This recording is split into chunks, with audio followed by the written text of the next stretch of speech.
Audio book वांग्मय 53। धर्म तत्व का दर्शन और मर्म, चैप्टर 1, पार्ट 37। धर्म क्यों उपयोगी, क्यों अनुपयोगी।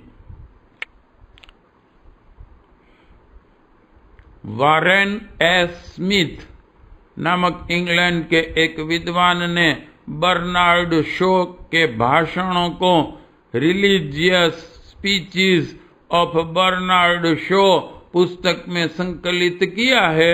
इस पुस्तक में बर्नार्ड शॉ के धर्म संबंधित विचारों का उल्लेख किया गया है। एक भाषण में उन्होंने कहा था कि यदि वास्तव में हम कुछ महत्वपूर्ण कार्य करना चाहते हैं तो हमारा कोई धर्म होना चाहिए। यदि हमारी सभ्यता को वर्तमान भयंकर स्थिति से निकालने के लिए कुछ किया जाना है तो यह ऐसे व्यक्तियों द्वारा किया जाना है जिनका कोई धर्म है। उन्होंने यहाँ तक कहा है कि जिन व्यक्तियों का कोई धर्म नहीं होता वे कायर एवं असभ्य होते हैं। बर्नार्ड शॉ के इन विचारों में धर्म की महत्ता एवं इस क्षेत्र की व्यापकता का प्रतिपादन स्पष्ट परिलक्षित होता है। धर्म का अर्थ होता है कर्तव्य, जिसको परंपरागत मान्यताओं, निर्धारित पूजा उपचारों तक सीमित नहीं किया जा सकता। कर्तव्यों में आदर्श एवं सिद्धांतों का उच्च स्तरीय पुट होता है जिसे देश काल की संकुचित सीमा में बद्ध नहीं किया जा सकता। सामयिक आवश्यकता के अनुरूप उसका स्वरूप गढ़ा तो जा सकता है, पर वह स्वरूप शाश्वत नहीं बन सकता है जो प्रत्येक काल एवं परिस्थिति में उपयोगी हो। धर्म के मूल में यदि कोई तत्व शाश्वत बन सकता है तो वह है श्रेष्ठ आदर्शों एवं सिद्धांतों के प्रति गहन आस्था, सुदृढ़ विश्वास जो वस्तुओं, व्यक्तियों अथवा परिस्थितियों से नहीं जुड़ा होता।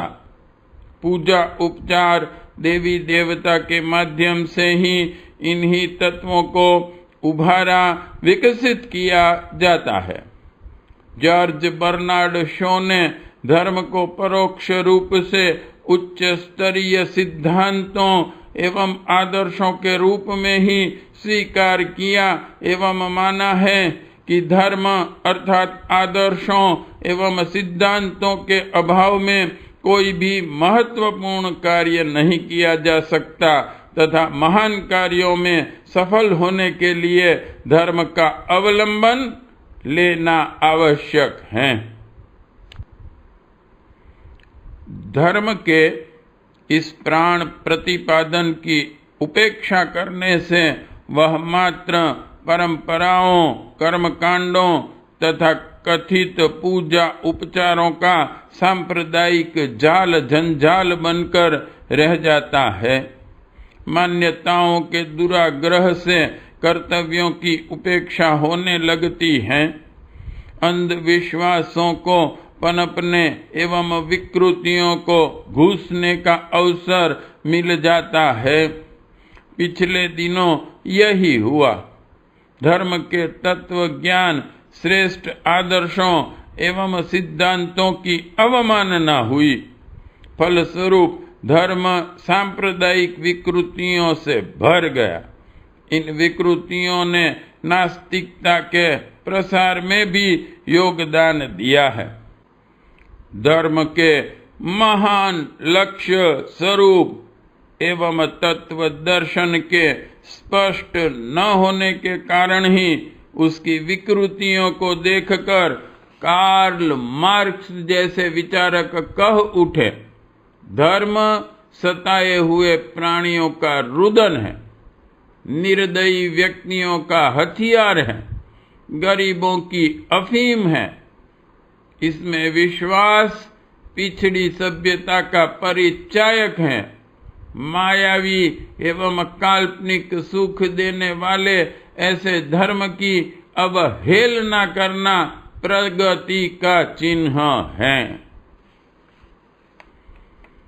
कार्ल मार्क्स के इन विचारों में धर्म की विकृतियों के प्रति आक्रोश स्पष्ट झलकता दिखाई देता है। इस कथन में धर्म के उस स्वरूप की अवमानना निंदा की गई है जो व्यक्ति एवं समाज को दिग्भ्रांत करता हो, परावलंबी बनाता एवं भ्रम जंजालों में उलझाता हो। स्पष्ट है कि विकृतियां धर्म का स्वरूप नहीं, अपवाद हैं, जिनकी निंदा हुई और सदा होनी भी चाहिए। किंतु भूल यह हुई कि इन अपवादों को ही धर्म का स्वरूप मान लिया गया तथा यह कहा गया कि धर्म मनुष्य के लिए अनुपयोगी है। किसी भी वस्तु को तब तक अनुपयोगी नहीं ठहराया जा सकता जब तक कि उसके विषय में पूरी जानकारी न हो, तर्क, तथ्यों एवं प्रमाणों की कसौटी पर कस न लिया गया हो। धर्म का क्षेत्र उतना ही विस्तृत है जितना कि यह ब्रह्मांड। व्यक्ति समाज की सामयिक आवश्यकताओं के अनुरूप समाज का नेतृत्व करने वाले मनीषी कर्तव्यों, नियमों की आचार संहिता गढ़ते बनाते हैं। नियमों उपनियमों से बना यह स्वरूप समाज की सामयिक आवश्यकता की पूर्ति करता है। इस दृष्टि से इस स्वरूप की भी अपनी महत्ता है, किंतु यह सर्वकालीन सार्वभौम नहीं हो सकता। आवश्यकता पड़ने, परिस्थितियों के बदलने पर उसे परिवर्तित भी किया जा सकता है।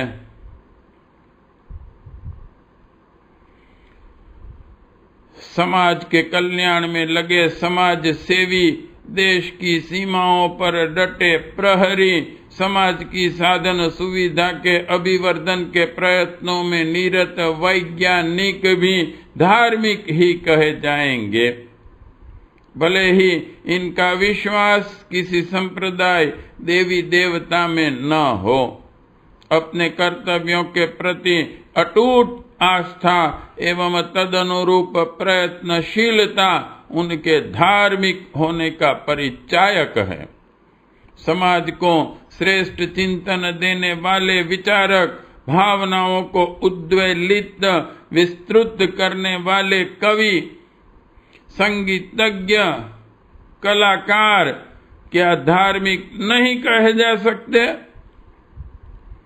पाश्चात्य जगत के प्रसिद्ध विचारक जॉन के अर्ड अपनी पुस्तक an introduction to the philosophy of religion में लिखते हैं, यह आवश्यक नहीं कि धर्म के सिद्धांतों को रूढ़िवादी अर्थों में लिया जाए, क्योंकि कितने ही व्यक्ति ऐसे हो सकते हैं जो इसमें विश्वास न करते हों, किंतु धर्म की जो विशेषताएं एक धार्मिक व्यक्ति के अंदर होनी चाहिए वे उनके अंदर विद्यमान होती है।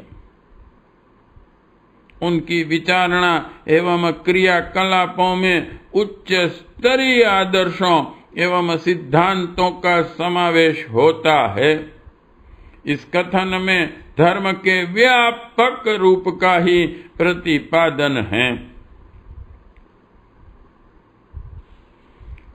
धर्म की महत्ता एवं उपयोगिता आज के बुद्धिवादी युग में तभी स्वीकारी जा सकती हैं जबकि उसके स्वस्थ स्वरूप, लक्ष्य एवं निहित तत्व दर्शन को जन सामान्य के समक्ष रखा जाए।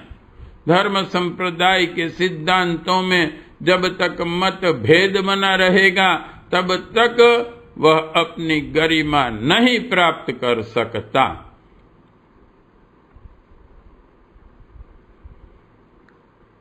धर्म के तत्व दर्शन में एक रूपता होना अनिवार्य है।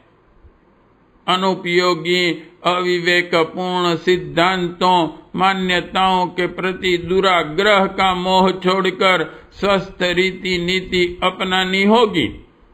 सिद्धांतों में सार्वभौमिकता होने से ही विचारशील वर्ग उसे स्वीकार कर सकेगा। ऐसी स्थिति में धर्म क्षेत्र के भी वैज्ञानिक अन्वेषण की ही विधि अपनानी होगी। वैज्ञानिक चाहे एशिया के हों अथवा यूरोप के, उनकी मान्यताओं नियमों में एक रूपता है, विचारों सिद्धांतों में समता है। परस्पर सहयोगी की भावना भी इसी कारण है। जबकि हिंदू, मुस्लिम, सिख, ईसाई, पारसी सभी के बीच परस्पर मतभेद है।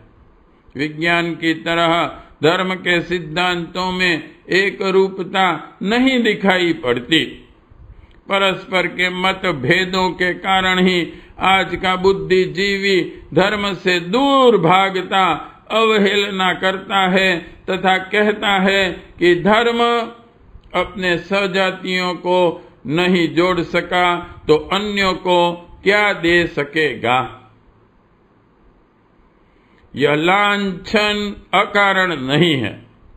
मतभेदों पर विचार करने पर पता चलता है कि उसका प्रमुख कारण है अपनी मान्यताओं के प्रति दुराग्रह, धर्म के कलेवर के प्रति अनावश्यक मोह। धर्म को प्रत्येक क्षेत्र में उपयोगी सिद्ध करने, कल्याणकारी बनाने के लिए उसके लक्ष्य, तत्व दर्शन एवं सृजनात्मक स्वरूप को जन सामान्य के समक्ष रखना होगा। भ्रांत धारणाओं को अलग कर स्वस्थ, पवित्र एवं परिष्कृत स्वरूप को प्रस्तुत करना होगा। इसके साथ विवेक का एक और पंख लगना होगा। विचारशीलता ने विज्ञान को सत्यान्वेषी बनाया है, फलतः अनुपयोगी असत्य मान्यताओं के झाड़ झंखाड़ कटते चले गए। स्वस्थ तथ्यों को पौधों के समान भली भांति फलने फूलने का अवसर मिला। वर्तमान वैज्ञानिक उपलब्धियां इन्हीं विवेक सम्मत विचारों की परिणति हैं। पाठ 37 समाप्त।